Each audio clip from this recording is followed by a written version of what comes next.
సాయంత్రం కొరకు ఏర్పాటు చేయబడిన పాత నిబంధన పాఠము భయభక్తులతో చదువుకున్నాము. అది యెషయా రాసిన గ్రంథము 9వ అధ్యాయం 2 నుండి 7 వచనముల వరకు. యెషయా రాసిన గ్రంథము 9వ అధ్యాయం 2 నుండి 7 వచనం వరకు. చీకటిలో నడుచు జనులు గొప్ప వెలుగు చూచుచున్నారు. మరణ ఛాయ గల దేశానికి వాసుల మీద వెలుగు ప్రకాశించును. నీవు జనమును విస్తరింపజేయుచున్నావు, వారి సంతోషమును వృద్ధిపరచుచున్నావు. కోతకాలమున మనుషులు సంతోషించినట్లు, దోపిడి సొమ్ము పంచుకున్న వారు సంతోషించినట్లు వారు నీ సన్నిధిలో సంతోషించుచున్నారు. మిథ్యాను దినమున జరిగినట్లు వాని బరువు కాడిని నీవు విరిచి ఉన్నావు. వాని మెడను కట్టుకర్రను, వాని తోలు వాని కొరడాలను విరిచి ఉన్నావు. యుద్ధపు సందడి చేయు యోధులందరూ జోళ్లను రక్తంలో పొర్లించబడినది. వస్త్రములను అగ్నిలో వేయబడి దహింపబడినది.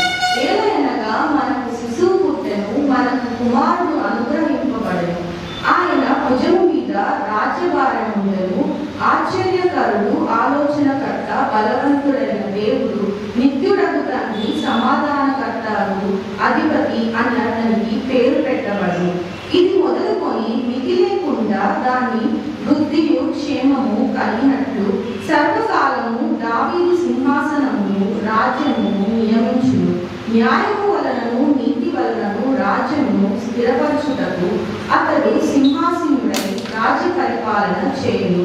సైన్యముల అధిపతియగు యెహోవా ఆసక్తి కలిగి దీనిని నెరవేర్చును. ఇంతటితో పాత నిబంధన పాఠం ముగించబడుతుంది. సంధ్యా క్రిస్మస్ సాయంత్రములకు ఏర్పాటు చేయబడిన పత్రిక పాఠమును భయభక్తులతో చదువుకును. అది అపోస్తలుడైన పౌలు తీతుకు రాసిన పత్రిక 2వ అధ్యాయము 11వ వచనం నుంచి 14వ వచనాల వరకు చదువుకును. తీతుకు రాసిన 2వ అధ్యాయము 11 నుంచి చదువుకును.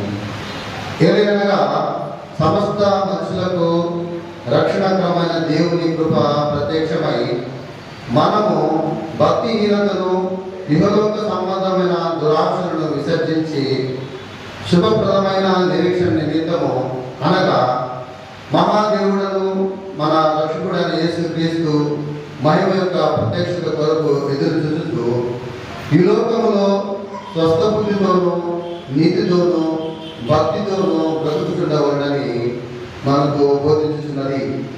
ఆయన సమస్తమైన దుర్నీతి నుండి మనకు విమోచించి సత్యుని యొక్క ఆసక్తి గల ప్రజలను మన కోసము పవిత్రపరుచుకుని తన సొత్తుగా చేసుకున్నట్టుకు తను తానే మన కొరకు అర్పించుకునేను.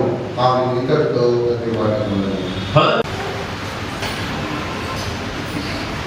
సంధ్యా క్రిస్మస్ ఈవ్ అను నేటి ఈ దినము ఏర్పాటు చేయబడినటువంటి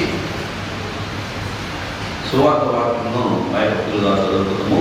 అది లూకా సువార్త 2వ అధ్యాయము 1వ వచనం నుండి 14 వరకు. లూకా 2వ అధ్యాయము 1వ వచనం నుండి 14 వరకు. ఆ దినములలో సర్వలోకమునకు ప్రజాసంఖ్య రాయవలనని కైసరు ఔగుస్తుల వలన ఆజ్ఞ అయిను.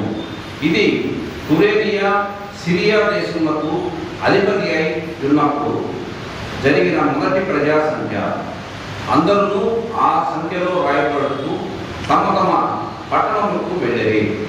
యేసేపు దావీదు వంశంలోను గోత్రంలోను పుట్టినవాడు కనుక ఆయనకు భార్యగా ప్రదానం చేయబడిన గర్భవతి అయి ఉండిన మరియతో కూడా ఆ సంఖ్యలో రాయబడుటకు గలిలయలోని నజరేతు నుండి యూదయలోని బెత్లెహేము అనబడిన దావీదు ఊరికి వెళ్ళెను.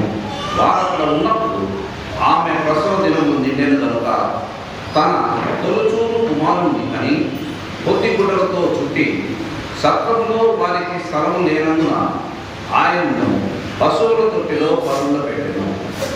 ఆ దేశంలో కొందరు గొర్రెల కాపరులు పొలంలో ఉండి రాత్రి వేళ తమ మందను కాచుకొనుచుండగా ప్రభు దూత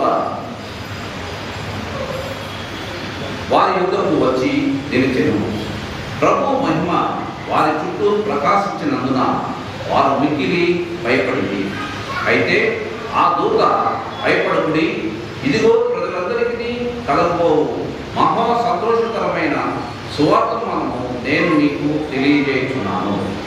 దావీదు పట్టణం నందు నేడు రక్షకుడు మీ కొరకు పుట్టి ఉన్నాడు. ఈయన ప్రభువైన క్రీస్తు. దానికిదే మీ కానవాలు.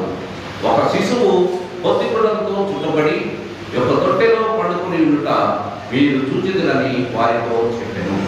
వెంటనే పరలోక సైన్య సమూహము ఆ దూతతో కూడా నుండి సర్వోన్నతమైన స్థలముల్లో దేవునికి మహిమయు ఆయనకి ఇష్టలైన మనుషులకు భూమి మీద సమాధానము కలుగులుగాక అని దేవునికి స్తోత్రము చేయుచుండిరి. ఇంతటితో సువార్త వాక్యం